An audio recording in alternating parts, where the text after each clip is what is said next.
So this is my chatbot on my resume website and my portfolio website, and I have put guardrail on it so that it only answers certain questions. It doesn't go deep into certain things, but it's not perfect. I spent maybe an hour testing it out, but I was kind of shocked that um, it know a lot about me.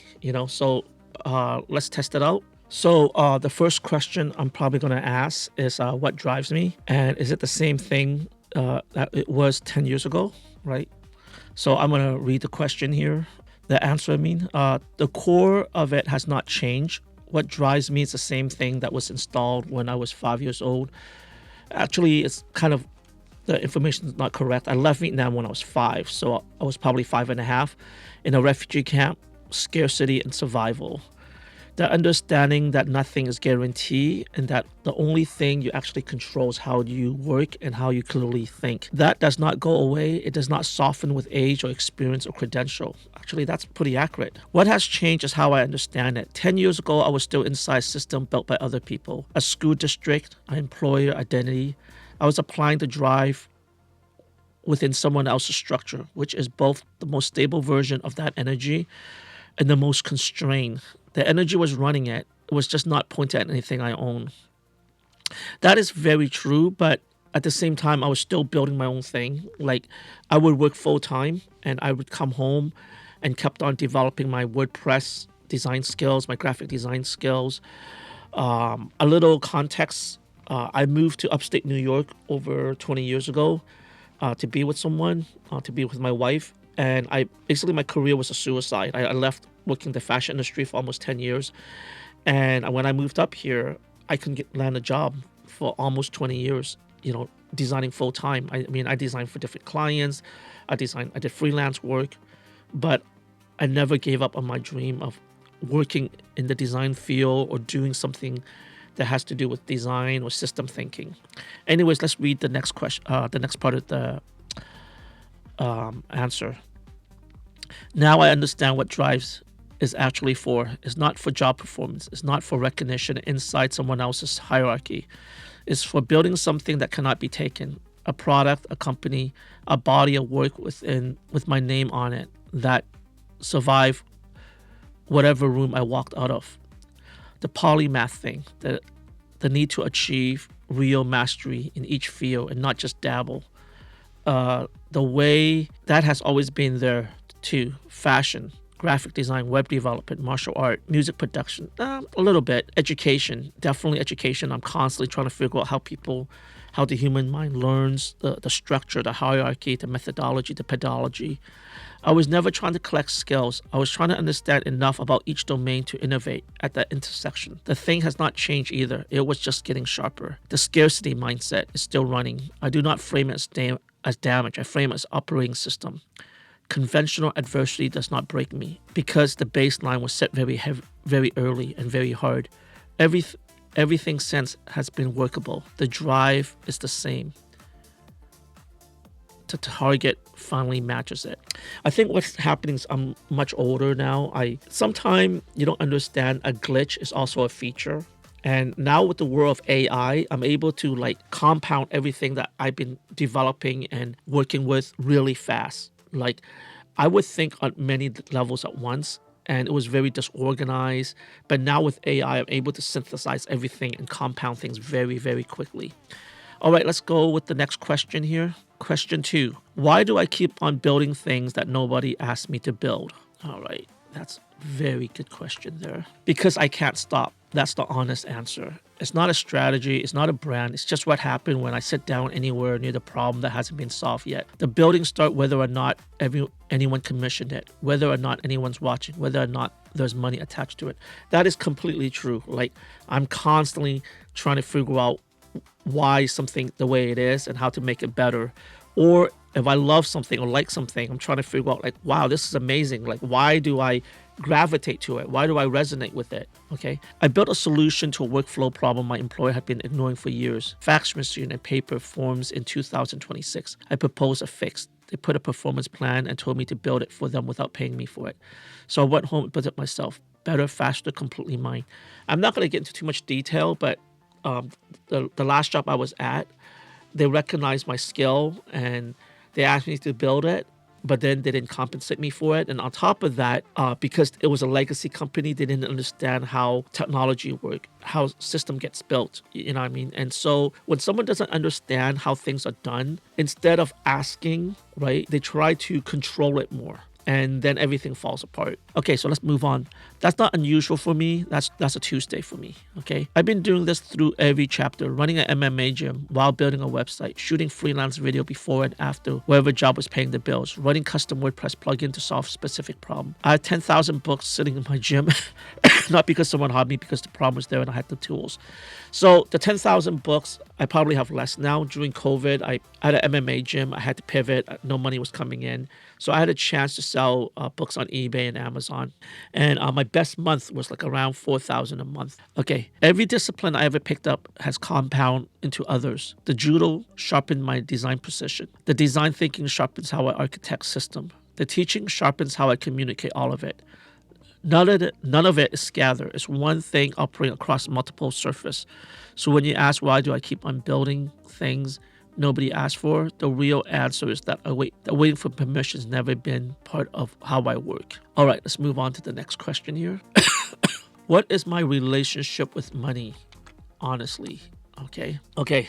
So here's the answer. Honestly, the honest answer, money has never been the thing that drives me, but the absence of it has shaped almost everything. Completely true. I don't get impressed by money. I don't get impressed by fancy stuff. And the ironic thing is I used to work in the fashion industry, so I know how brands are created. I know how to commoditize aspiration. I know how the quality of things, and a lot of it's hype. Literally, a lot of it's hype. I grew up in a refugee camp. Scarcity wasn't a concept. I learned about it. It was the operating system I was built on. That wiring didn't disappear when circumstance improved. It runs the background constantly. I don't frame that as damage. I frame it as the fuel. It is why I don't stop. It is why I can outwork almost anyone in the room without needing external motivation. Completely true. I think there's a video I shot and it talks about the Tetra stage, where it's the stage between, I think, 3 and 5 or 3 and 6, where you're kind of helpless, but you're absorbing the world and you're trying to understand the inner working of the world and you're absorbing all the value system from that world. The complicated part is that I spent decades building systems for other people, brand, website, curricula, products, entire business framework. I'm generally good at it, but doing that inside structures controlled by other people means that the financial upside always belongs to someone else. I always been the architect working for the landlord. Completely true. In Toronto and even now, my last job, I get hired to think of solutions and I just build it for people. And I build things that people don't even think about. And then by the time they receive it, they're like in awe because I see so many blind spots and I just intuitively build it, right? And then after I build it, they're like, we didn't ask for this, but we love it. Right now, I'm building towards something different. The goal isn't wealth for its own sake. It's a recurring revenue that replaces the need to ask for permission. Enough to be on the mat on Tuesday, 10 a.m. because I choose to be, not because I negotiate into the contract. Enough to design work on my own term. The numbers I'm working toward is a short-term $100,000 a year. The long play is selling the software that produce permanent freedom. I'm not going to go into too much detail, but I'm working on something that potentially can be like $1 million payday where I don't have to work again. I still would love to work, but if I want to do Brazilian Jiu-Jitsu on a Tuesday morning, I do it. If I want to just go to the library and hang out, I'll do it. All right, let's go one more. What does freedom actually look like for me? All right, let's read that. All right, the answer is not bad. Freedom has a very specific picture in my head. It's not abstract. It's Tuesday at 10 a.m. on the mat. What I mean by mat is we're talking about the jiu-jitsu match, the judo mat. I love martial art. To be honest, I haven't really done it in the last 3 months because I've been so busy. But martial art has always been part of my life since I was 21. What I mean by Tuesday on the mat, it means if I want to go do some Brazilian Jiu-Jitsu on a Tuesday morning, I'll go do it. I don't have to worry that my bills won't get paid. That's the image I keep coming back to, teaching MMA or judo on my own schedule. Not because I squeeze it into a lunch break or negotiate it with an employer, but because my income doesn't depend on anyone's permission anymore. That mat is mine when I want it. The design work continue, but on my own term, not an org chart above me. No politics, no performance review from people who understand neither design nor business, nor the industry I worked in. Just the work, the client, the result.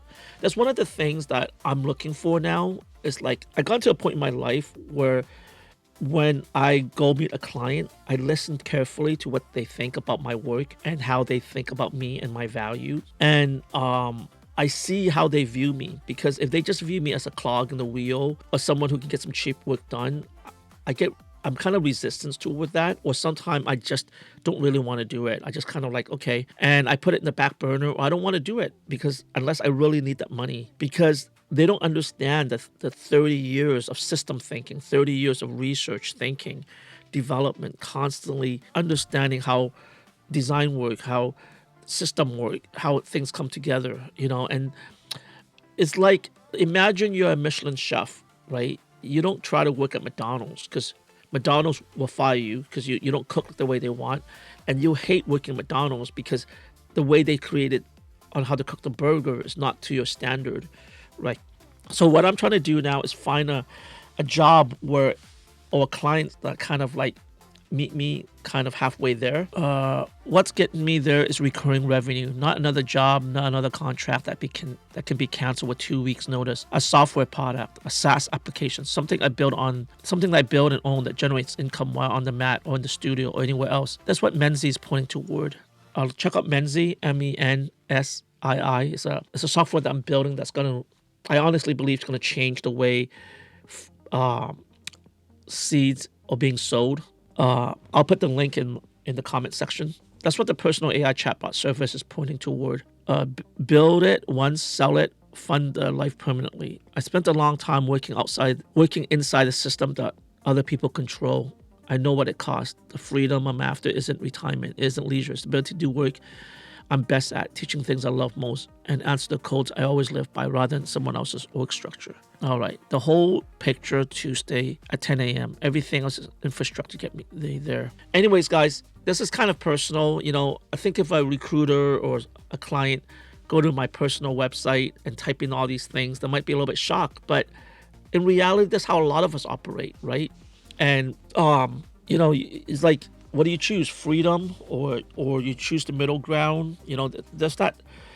Nothing is like finite, and so for me, I feel like I'm just trying to find a middle ground where I can still do my thing, still take all my skills that my employer value and put it into to help them make money, help them create a value or brand for them, right?